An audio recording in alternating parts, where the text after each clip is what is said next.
मैं संदेश देना चाहता हूं कि पानी को एकदम छान के पीना चाहिए और गुरु को जान के करना चाहिए। वहां फो की स्थिति में नहीं जाना चाहिए कि किस संस्थान में भीड़ ज्यादा है वहां चला जाना चाहिए, जहां हमें छूट मिले मैंने मनमौजी का मौका मिले वहां चले जाना चाहिए। नमस्कार, तेज 24 बिहार और मधेपुरा लाइव न्यूज के साथ जुड़ चुके हैं आप। अभी हमारी मौजूदगी भेलवा में है। अगर लोकेशन की बात करें तो गवरिया बस स्टैंड से महज सिर्फ 1 किलोमीटर उत्तर की ओर जो मुख्य मार्ग पे अवस्थित है, यहाँ हम मौजूद हैं कृष्णायन पब्लिक स्कूल में, जहाँ की तमाम जानकारी हम साझा करने वाले हैं कि और खासकर इस बार 10th के बोर्ड एग्जाम में यहाँ के बच्चों का प्रदर्शन काफी सराहनीय रहा है। और जहाँ तक हाईएस्ट मार्क की बात करें तो 461 मार्क, यूं कहिए कि गम्हरिया प्रखंड का सेकेंड टॉपर अगर कह सकते हैं तो कृष्णायन पब्लिक स्कूल का स्टूडेंट है। और यहाँ पे क्लास 1 से 10th तक की पढ़ाई की जाती है। और एक चीज चलते चलते और आपको बताना चाहेंगे, यहाँ अक्सर होता ऐसा है कि बच्चों का रिजल्ट तो आता है लेकिन कोचिंग वाले दावा करते कि हमारे संस्थान से 10th पास आउट हुए हैं, और स्कूल वाले अलग दावा करते हैं। लेकिन सिर्फ और सिर्फ कृष्णायन पब्लिक स्कूल मतलब अपने बच्चों को जो शिक्षा दे रही है, उन्हीं की बदौलत आज बच्चे यूं कहिए गम्हरिया प्रखंड में सेकेंड टॉपर मतलब कृष्णायन स्कूल का स्टूडेंट है। चलिए, तमाम जो भी बच्चे यहाँ से 10th पास आउट हुए हैं उन सब से आपको मिलवाएंगे, और साथ ही यहाँ की जो विधि व्यवस्था है इन तमाम विषय वस्तु पे हम जानकारियां साझा करेंगे। देख सकते हैं तस्वीरों के माध्यम से ये हमारे बच्चे जो कि इस बार 10th पास आउट किया, और मैं आपको पूर्व में भी इस बारे में जानकारी दे चुका हूँ कि अगर प्रखंड स्तरीय सेकेंड टॉपर्स की बात करें तो वो हमारे कृष्णायन पब्लिक स्कूल से है। चलिए, कुछ बच्चों से बात करेंगे और साथ ही यहाँ के जो प्रिंसिपल है उनसे भी बात करने का प्रयास करेंगे। क्या नाम है बाबू? अक्षय कुमार। बाबू, इस बार 10th का एग्जाम दिया है? जी सर। क्या मार्क लाया है? 430 मार्क। 430 मार्क लाया जी। और यहाँ आपने कृष्णायन पब्लिक स्कूल में शिक्षा ग्रहण किया है, क्या विधि व्यवस्था है यहाँ का, इसके बारे में बताइए। व्यवस्था यहाँ का बहुत अच्छा, हमारे अमर ज्योति सर और अमर आनंद सर के दिशा निर्देश पे ये विद्यालय चलती है। उन्हीं के दिशा निर्देश पे हम लोग भी चले और इतना मार्क लाए।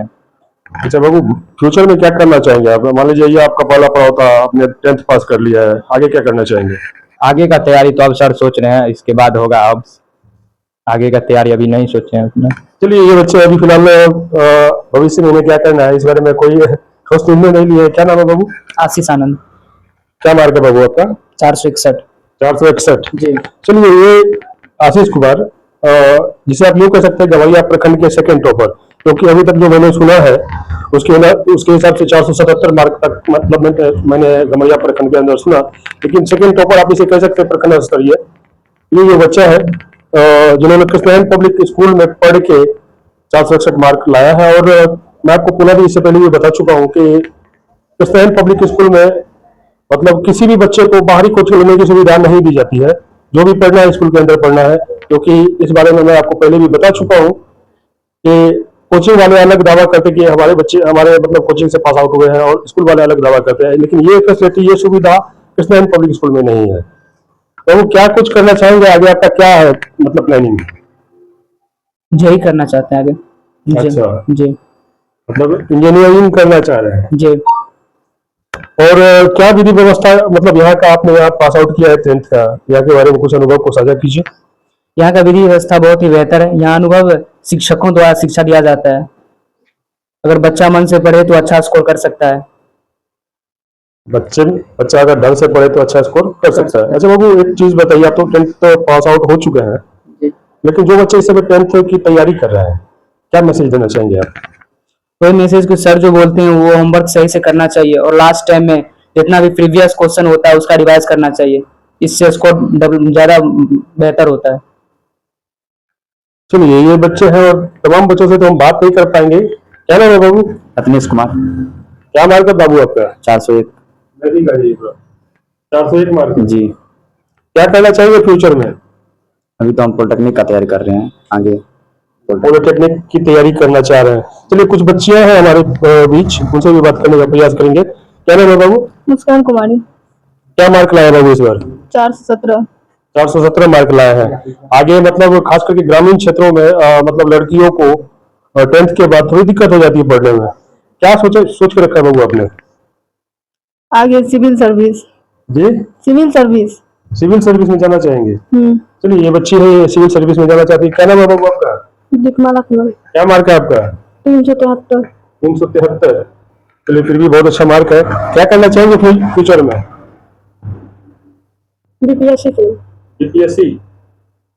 चलिए, बीपीएससी जाने के लिए अभी आपको टाइम लगेगा, क्योंकि उसकी वहां तक पहुंचने में अब थोड़ा टाइम लगेगा आपको। क्या नाम है बाबू आपका? प्रीति कुमारी। क्या मार्क है बाबू आपका? 405। 405 मार्क लाए हैं आप बाबू? 395। क्या नाम है आपका? प्रियसी कुमारी। और आप बाबू? मौसम कुमारी 383। 383 मार्क लाए हैं। चलिए, आप देख सकते हैं ये हमारे किसान पब्लिक स्कूल के तमाम बच्चे। हम टोटल बच्चों से तो बात नहीं कर पाएंगे, तो वीडियो काफी लंबा हो जाएगा। ये यहाँ के व्यवस्थापक प्रिंसिपल महोदय से बात करने का प्रयास करेंगे। सबसे पहले स्वागत है सर आपका। जी, स्वागत है आपका। आपने यहाँ तक जो न्यूज कवरेज करने की कोशिश किया है, इनके लिए आपको तहे दिल से धन्यवाद। मैं बता देना चाहूंगा कि आधिकारिक तौर पे मैं यहाँ का ना डायरेक्टर हूँ ना प्रिंसिपल हूँ। हाँ, वो जो है मुझे जब सरकारी नौकरी नहीं मिली थी, उससे पहले मैं संस्थान को शुरुआत किया था, और अब भी मेरे दिशा निर्देश पर यह संस्थान चलती है। यहाँ के डायरेक्टर श्री सुरेंद्र यादव है, और यहाँ के प्रिंसिपल जो है वो लक्ष्मी देवी है। यह विद्यालय सुनीता देवी एजुकेशनल फाउंडेशन के तहत चलती है। तो हम लोगों का भरपूर कोशिश रहता है। अब भी मार्गदर्शन में हम लोग ये रखना चाहते हैं कि यहाँ की जो विधि व्यवस्था हो, अनुशासन के साथ एजुकेशन दिया जाए।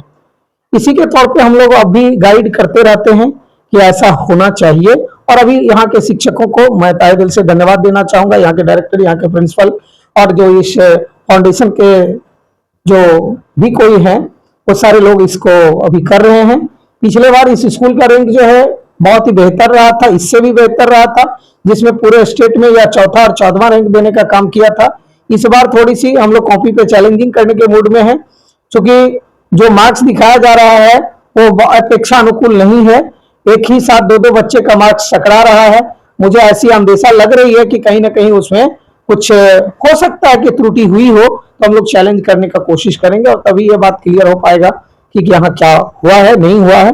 फिलहाल अभी जो है इस जो एरिया की बात किया जाए, जो आप प्रखंड टॉपर की बात कर रहे हैं, वो मुझे जहां तक जानकारी है वो इस प्रखंड से बाहर के बच्चे हैं, जो से अब कहां से क्या है वो तो हम नहीं बता सकते हैं। वो इस प्रखंड के हैं, लेकिन उनकी शिक्षा दिखाई इस प्रखंड में हुई नहीं है, वो बाहर से आए हुए। लेकिन यहाँ जो बच्चे अभी दिख रहे हैं, मुझे जहां तक जानकारी है वो बच्चे इसी प्रखंड के भी हैं और यहीं पढ़े हैं। तो इस आधार पर हम इस स्कूल के जो डायरेक्टर है, प्रिंसिपल है, जो भी टीचर्स हैं, उनको धन्यवाद देना चाहेंगे कि बखूबी आपने पिछले बार जो रैंक दिया था वो तो बेहतर था ही।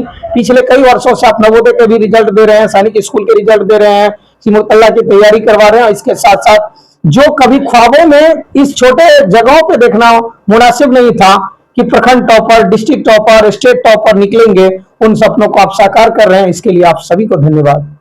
चलते चलते सर एक सवाल और करना चाहेंगे। सरकारी स्कूलों की जो दशा है वो तो बताने के लायक नहीं है, लेकिन हम धन्यवाद देना चाहेंगे प्राइवेट स्कूल वालों का, प्राइवेट संस्थानों का, जिनकी बदौलत आज बच्चे मतलब इतनी अच्छी परफॉर्मेंस कर पा रहे हैं। क्या कुछ कहना चाहेंगे इसके बारे में? देखिए सर, जहां तक बिहार सरकार की बात है, मैं सरकार का अंग हूं, इसीलिए मैं सरकार के बारे में कोई टीका टिप्पणी तो करने में सक्षम हूं। मैं भी चाहता हूं कि एजुकेशन मिले। हमारा ये उद्देश्य नहीं है कि वो एजुकेशन कहां से आता है, क्योंकि साहब इस बात का मीनिंग नहीं है कि वो किस दुकान से चीनी आई है। हमें यह पता होना चाहिए कि चीनी की क्वालिटी कितनी अच्छी है। और आज हम इस बंदिश में ना रहे कि वो सरकारी स्कूल में है, वो प्राइवेट स्कूल में है, वो क्या है नहीं है। हमारे देश का दुर्भाग्य तो नहीं कह सकते, लेकिन इस संविधान में क्यों ऐसी परंपरा है ये तो हम नहीं जानते हैं। लेकिन एक बात से दुख तब होता है, एक डॉक्टर अपने बगल में क्लिनिक खोल सकते हैं, वही डॉक्टर सरकारी जो अस्पताल है वहां वो कार्यरत होते हैं और अपने बगल में ही ऑपरेशन थिएटर खोल के वहां बैठते हैं। और हम जैसे टीचरों के लिए यह मुनासिब नहीं है, हमारे संविधान में ऐसा नहीं है कि हम भी अगर चाहें तो बेहतर कर सकते हैं अपने समय के बाद भी। जैसे मैं पहले दे पा रहा था, अब मैं सिर्फ यहाँ मार्गदर्शन दे सकता हूँ, यहाँ मैं खुले तौर पे या आधिकारिक तौर पे यहाँ मैं संचालित नहीं कर सकता हूँ। तो एक साथ दोहरी मापदंड हमारे सरकार की है, हमारे संविधान में है, इसमें सुधार की आवश्यकता है। और जहां तक बात की आप सरकारी स्कूलों की, तो सरकारी स्कूलों में आज भी भेदभाव हो रहा है। जैसे जो अभी बच्चे आपके सामने हैं, इसी हाई स्कूल के, जिस हाई स्कूल में ये लोगों ने एडमिटेड लिया था, उन लोगों के द्वारा, उनके एचएम के द्वारा इन लोगों को तरह तरह से प्रताड़ित किया गया था। आज अगर आप बात कर लें तो किसी भी हाई स्कूलों में लैब की सुविधा नहीं है, लेकिन प्रैक्टिकल कैसे हो जाता है मुझे जानकारी नहीं है। लेकिन चो सोई हुई है सरकार, या सरकार जगी हुई है, हमारा नजर नहीं है, हमारी तो इतनी क्षमता भी नहीं है कि हम सरकार को इस तरह से कह सकते हैं। हम तो प्राइमरी स्कूल के लोग हैं, बस यहाँ जब भी बुलाया जाता है, अभी भी हमको बुलाया गया है तो हम यहाँ आए हैं, क्योंकि हमारे यहाँ अधिकार क्षेत्र है नहीं। हम प्राइमरी स्कूल के हेड टीचर हैं, हमारी एक व्यवस्था वहीं तक लिमिट रहती है, हम लोग वहीं तक कार्य कर सकते हैं। मैं संदेश देना चाहता हूं कि पानी को एकदम छान के पीना चाहिए और गुरु को जान के करना चाहिए। वहां फोक की स्थिति में नहीं जाना चाहिए कि किस संस्थान में भीड़ ज्यादा है वहां चला जाना चाहिए, जहां हमें छूट मिले, मैंने मनमौजी का मौका मिले वहां चले जाना चाहिए। जहाँ तक छूट से मुझे याद आया, आपने इससे पहले थोड़ी देर पहले जो बताया कि ट्रस्ट के माध्यम से स्कूल चल रहा है, तो जाहिर सी बात है कि ट्रस्ट के माध्यम से अगर स्कूल चल रहा है तो कुछ ना कुछ रिबेट जरूर होगा। जी देखिए, यहाँ के जो ट्रस्ट के ऑनर है या जो ट्रस्ट के सचिव है, जो ट्रस्टी हैं, उन लोगों से हमारी बातचीत होती रहती है। यहाँ जो गरीब है, निसहाय है या जो आर्थिक रूप से कमजोर लोग हैं, उनके लिए 25% सीट तो सरकार के हिसाब से ये लोग प्रोवाइड करते हैं, जो ज्ञानदीप पोर्टल के माध्यम से मिलता है, जिसमें आप अप्लाई करते हैं तो ये प्रोवाइड करता है। इस बार भी इनका मौका मिला था और आगे भी ये देने का काम करता रहेगा, जैसा कि मुझे जानकारी है तो ये देती रहती है। कृष्णायन पब्लिक स्कूल जो कि मतलब भिलवा में अवस्थित है और ये गमरिया प्रखंड का अंग है, और मैंने आपको लोकेशन की बात अगर करें तो गमरिया बस स्टैंड से महज सिर्फ 1 किलोमीटर उत्तर मुख्य मार्ग पे अवस्थित है। और अगर आप भी चाह रहे हैं कि अपने बच्चों का उज्जवल भविष्य, सैनिक, सिमुलतला, नवोदय आदि तमाम चीजों की पूर्णतः तैयारी अगर बच्चों को करवाना चाहते हैं तो आप कृष्णायन पब्लिक स्कूल का चयन कर सकते हैं। चलिए, वीडियो के बारे में आपकी क्या राय है कमेंट बॉक्स में अपनी राय जरूर रखिएगा। फेसबुक पे देख रहे हो तो फॉलो कीजिएगा, यूट्यूब पे देख रहे हो सब्सक्राइब कीजिएगा। वीडियो अगर अच्छा लगे तो लाइक एंड शेयर जरूर करिएगा। फिलहाल मोहम्मद आलम के माध्यम से ये वीडियो आप तक पहुंच रहा था। जय हिंद।